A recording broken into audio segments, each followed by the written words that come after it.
We'll be constructing the triangle given the length of 3 sides. The first thing we're going to do, we're going to draw the baseline.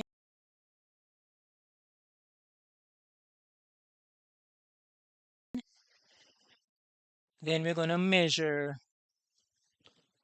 80 millimeters. We're going to mark, this will be B. We're going to mark A, which will be 0 on the ruler. We're going to label this point A, and this point will be B on the line, which is the baseline for the triangle. Then we're going to open our compass to the length of AC. We're going to put the compass at A, and we're going to mark this distance that we measured on the ruler a while ago. We're going to go back again, and we're going to measure BC. I'm going to put the compass at B, and we're going to mark an arc. Where the two arcs intersect, that will be C.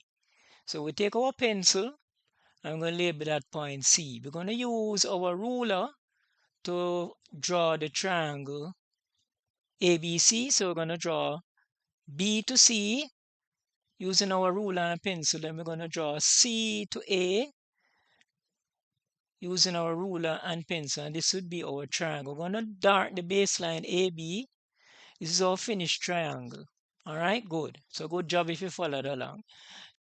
We have come to the end of today's video. In today's video, we looked at how to construct a triangle given the length of the 3 sides. In the next video, we'll be looking at the construction of a 90-degree angle. So please take care until then. And at CAD with Mr. U, we aim to become your favorite math channel. Please take care until then. Bye. Thanks for watching the video. And don't forget to subscribe, hit the notification bell, like, comment, and share.